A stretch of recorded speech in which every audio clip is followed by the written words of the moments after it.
নমস্কাৰ, জয় হিন্দ, জয় অসম। এটা বহুতেই ভাল খবৰ লৈছোঁ আপোনালোকৰ মাজলৈ। আজি পুনৰ নতুনকৈ চাকৰি আহিলে ইণ্ডিয়ান অভাৰচিজ বেংক ৰিক্ৰুটমেণ্টৰ ফালৰ পৰা। যিহেতু 750টা পোষ্ট মুকলি হৈছিল, এই পোষ্টসমূহত যদি আপুনি এতিয়ালৈকে আবেদন কৰা নাই, এতিয়াও আবেদনসমূহ কৰি ল'ব পাৰিব। আপোনালোকৰ হাতত এতিয়াও 2 দিন সময় আছে, যিহেতু পোষ্টসমূহত লাষ্ট ডেটটো 25 আগষ্টলৈকে আছিলে। যদি আপুনি ইণ্টাৰেষ্টেড হয়, এলিজিবল হয়, আবেদনসমূহ কৰি ল'ব পাৰিব। এই পোষ্টসমূহৰ লাষ্ট ডেটটো যিহেতু 25 তাৰিখলৈকে আছিলে, আজি 23 তাৰিখ হৈ গ'লে আৰু 2 দিন সময় আছে। যদি আপুনি পোষ্টসমূহত আবেদন কৰিম বুলি ভাবিছে, আবেদনসমূহ কৰি ল'ব পাৰিব। যিহেতু ইণ্ডিয়ান অভাৰচিজ বেংক ৰিক্ৰুটমেণ্ট 2025ৰ ফালৰ পৰা 750টা এপ্ৰেণ্টিছ পোষ্ট মুকলি হৈছিল। এই পোষ্টসমূহত আপুনি কেনেদৰে আবেদন কৰিব, আবেদন কৰিবলৈ আপোনাৰ বয়সৰ সময়সীমা কিমান লাগিব, কিমান এপ্লিকেশ্যন ফিজ কাটিব লাগিব, সম্পূৰ্ণ তথ্য ভিডিঅ'টোত আলোচনা কৰিম। ভিডিঅ'টো শেষলৈকে চাই যাব, অলপ স্কিপ নকৰাকৈ। যিহেতু ইণ্ডিয়ান অভাৰচিজ বেংকৰ যিখিনি পোষ্ট মুকলি হৈছিলে, পোষ্টখিনিৰ লাষ্ট ডেটটো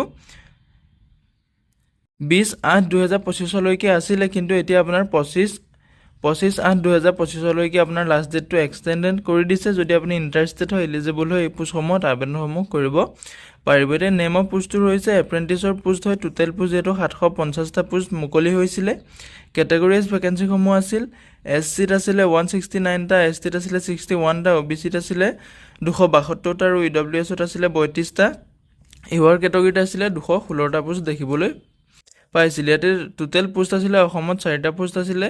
ইয়াতে আপোনালোকৰ যিটো চেলাৰী আছিলে, চেলাৰীটো আপোনালোকৰ মেট্ৰৰ কাৰণে আপোনাৰ 15,000 আৰু ইউবৰ্ণৰ কাৰণে 12,000কৈ আৰু ছেমি ইউবৰ্ণৰ কাৰণে আপোনাৰ 10,000কৈ চেলাৰীটো দিব। লগতে আপুনি যদি পোষ্টসমূহত ইণ্টাৰেষ্টেড হয়, এলিজিবল হয়, আবেদন কৰিবলৈ আপোনাৰ বয়সৰ সময়সীমাটো 20 বছৰৰ পৰা 28 বছৰ বয়সলৈকে আবেদন কৰিব পাৰিব। ইয়াতে এজ ছিলেকশ্যনসমূহ লাভ কৰিব পাৰিব। SC ST হ'লে আপুনি 5 বছৰকৈ ছিলেকশ্যন লাভ কৰিব পাৰিব। OBC MOBC হ'লে 3 বছৰকৈ ছিলেকশ্যন লাভ কৰিব পাৰিব আৰু PWBDৰ হ'লে 10 বছৰকৈ ছিলেকশ্যন লাভ কৰিব পাৰিব। ইয়াতে আপোনাৰ কেটেগৰী ৱাইজ এপ্লিকেশ্যন ফিজটো দিয়া আছে। PWBDৰ কাৰণে আপুনি 472 টকা কাটিব লাগিব।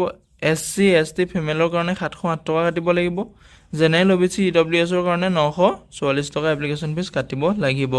আউট এইবিলাক ক্ষেত্ৰত ক'বলৈ গ'লে পোষ্টসমূহত যদি আপুনি ইণ্টাৰেষ্টেড হয়, এলিজিবল হয়, এতিয়া আপোনালোকৰ ওচৰত 2 দিন সময় আছে। যদি আপুনি ইণ্টাৰেষ্টেড হয়, এলিজিবল হয়, আবেদনসমূহ কৰি ল'ব পাৰিব। যিহেতু এতিয়া অনলাইন এপ্লাই ষ্টাৰ্টটো আপোনালোকৰ 10 আগষ্টৰ তাৰিখৰ পৰা আৰম্ভ হৈ গৈছিল আৰু লাষ্ট ডেটটো আপোনালোকৰ এক্সটেণ্ডেড কৰি অলপ বঢ়াই দিলে। যিহেতু 20 তাৰিখে লাষ্ট ডেট আছিলে, এতিয়া লাষ্ট ডেটটো বঢ়াই 25 তাৰিখলৈকে আপোনাক কৰি দিছে। যদি আপুনি পোষ্টসমূহত ইণ্টাৰেষ্টেড হয়, এলিজিবল হয়, আবেদনসমূহ কৰি ল'ব পাৰিব।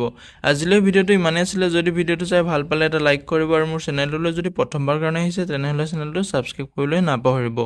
লগতে ভিডিঅ'টো সকলো বন্ধু বান্ধৱীলৈ শ্বেয়াৰ কৰি দিব, যাতে সকলোৱে প্ৰতিদিনে জবৰ আপডেটসমূহ পাই থাকিব পাৰে। ভিডিঅ' ডেছক্ৰিপশ্যনত মই হোৱাটছএপ চেনেলৰ লিংক দিছোঁ, তাতো গৈ আপোনালোকে হোৱাটছএপ চেনেলটো ফ'ল' কৰি ল'ব, যাতে প্ৰতিদিনে জবৰ আপডেটসমূহ সকলোতকৈ আগতীয়াকৈ পাই থাকিব পাৰে।